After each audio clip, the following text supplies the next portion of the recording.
नमस्ते दोस्तों, welcome to golden flute. जैसे कि आपने टाइटल में देखा कि किसी भी गाने का नोटेशन अगर आपको निकालना है तो उसके लिए क्या करना चाहिए। इसके लिए कुछ इंपॉर्टेंट पॉइंट्स है जो आपको फोकस करना है। वो करोगे तो आप डेफिनेटली जल्द से जल्द किसी भी गाने का नोटेशन या कोई भी गाना आपको सुनकर बजाना है तो उसको आप फॉलो करके बजा सकते हो। इसके लिए कौन कौन सी चीज़ें इंपॉर्टेंट है ये हम ये वीडियो में डिस्कस करने जा रहे हैं। आप एक भी पॉइंट मिस नहीं करना ताकि आपको एंड तक सभी चीज़ें समझ में आएगी। सबसे पहली चीज़ होती है तो डेफिनेटली सब लोग बताते हैं कि रियाज़ करना। डेफिनेटली रियाज़ करना ये तो सबसे इम्पोर्टेंट चीज़ है ही, मगर रियाज़ के साथ कौन कौन सी चीज़ों पे हमें फोकस करना है ताकि हम गाने का नोटेशन खुद से निकाल पाए। फॉर एग्ज़ाम्पल, अगर हम किसी गाने का हमें नोटेशन निकालना है तो उसके लिए सबसे पहला बेसिक फंडामेंटल ये होता है कि आप अब तक बहुत सारे जो स्टूडेंट हैं जिन्होंने किसी गुरु के पास नहीं सीखा है, वो यूट्यूब या अलग अलग जगह से डायरेक्टली सीखते हैं।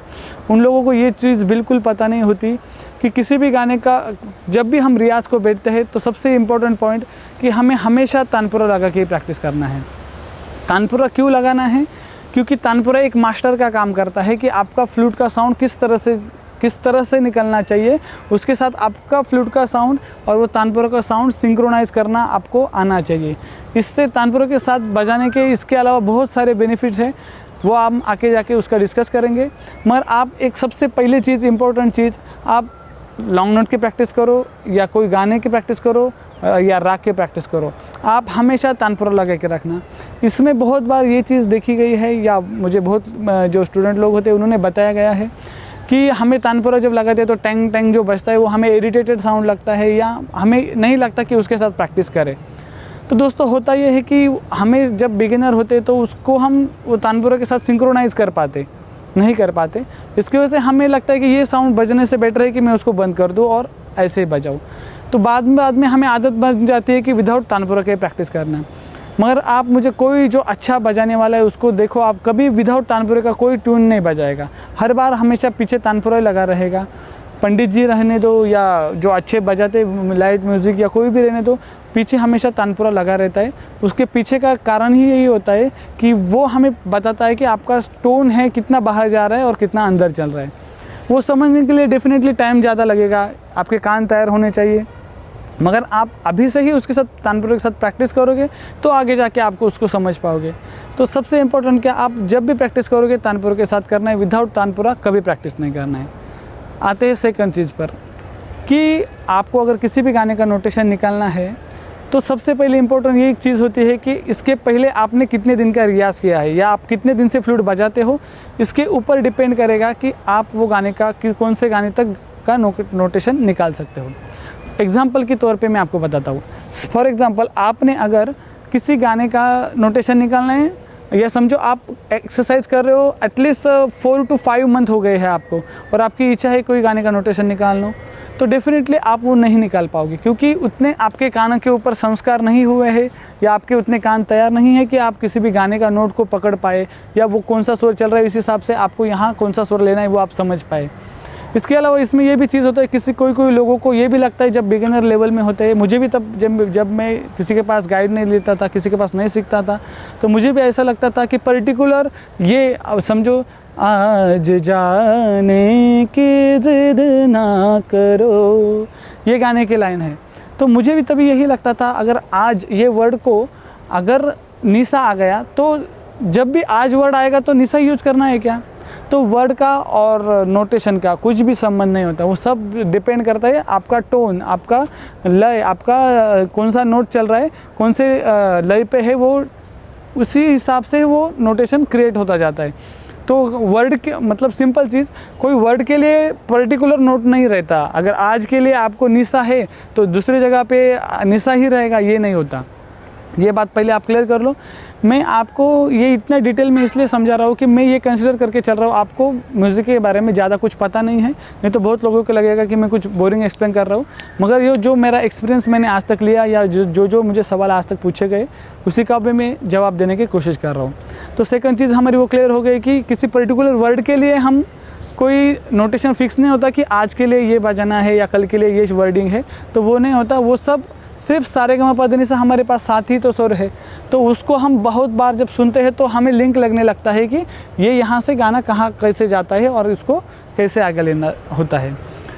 सेकंड चीज़, इसके लिए आपको चाहिए बहुत अच्छा सा अलंकार का रियाज, पलटों का रियाज।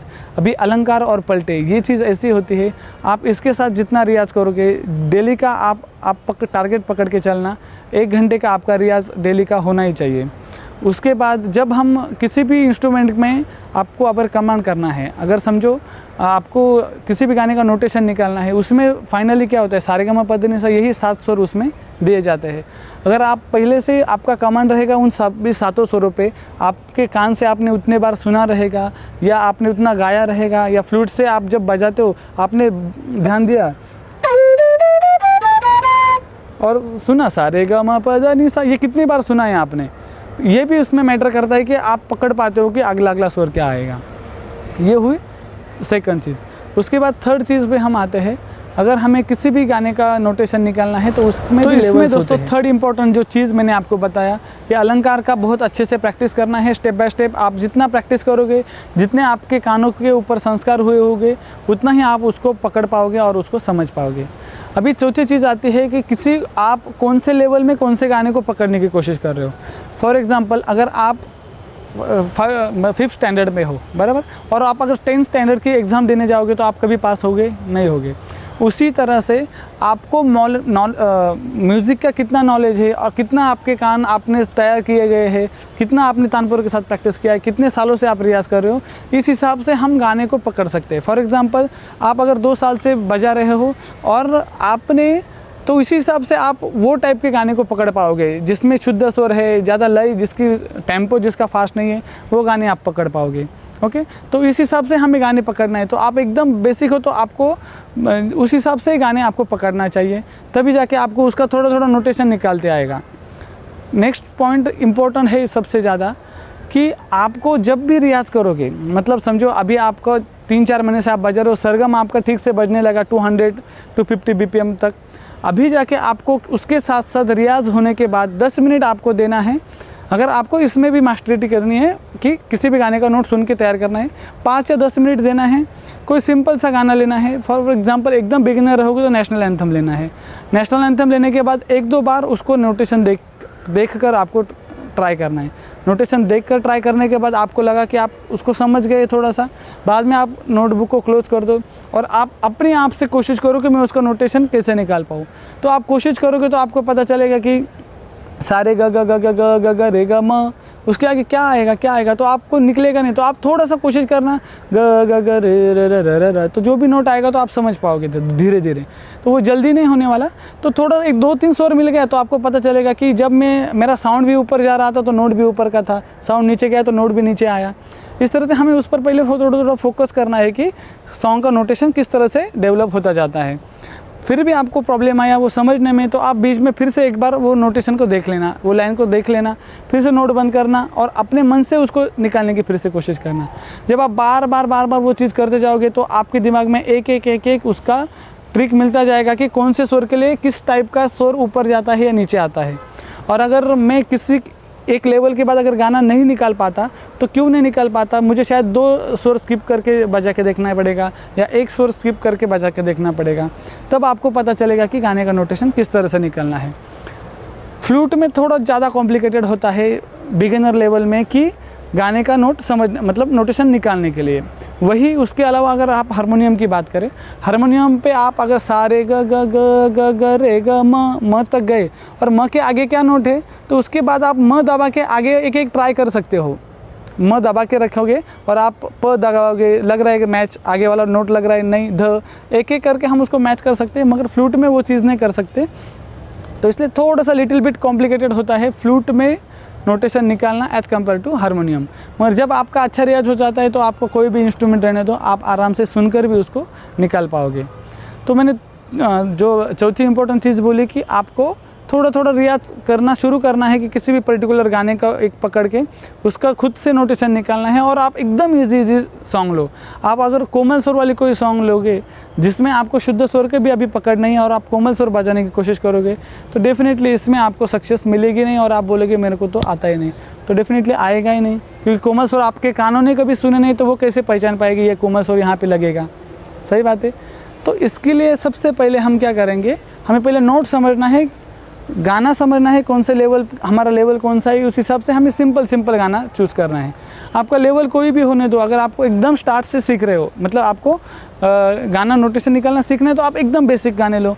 एकदम एग्जाम्पल के तौर पे आपको बता देता हूँ, आप अच्युतम केशवम करो, बहुत सिंपल नोट है, 2 ही लाइन है, वही अस्थाई अंतरा उसके वही बार बार रिपीट होता है। अगर आप वो लोगे तो वो बहुत ज़्यादा हेल्पफुल होगा और ईजी जाएगा आपके लिए। सेकंड चीज़, आप उसके अलावा सेकंड अगर कोई गाना रहेगा तो हे राम, ये भी गाना अच्छा है, हे राम हे राम। इसके बाद थर्ड अगर ओम जय जगदीश हरे, ये भी बहुत अच्छा आसान गाना है। चौथा गाना है ओ पालन हरे, ये हालांकि बहुत हार्ड गाना है अंतरा में, आप सिर्फ आस्था की 1 लाइन बिठाने की कोशिश करो। ये सब चीज़ें मैं आपको वो बता रहा हूँ जो मैं जब सीख रहा था तो मैंने कौन कौन से गाने ट्राई किए थे।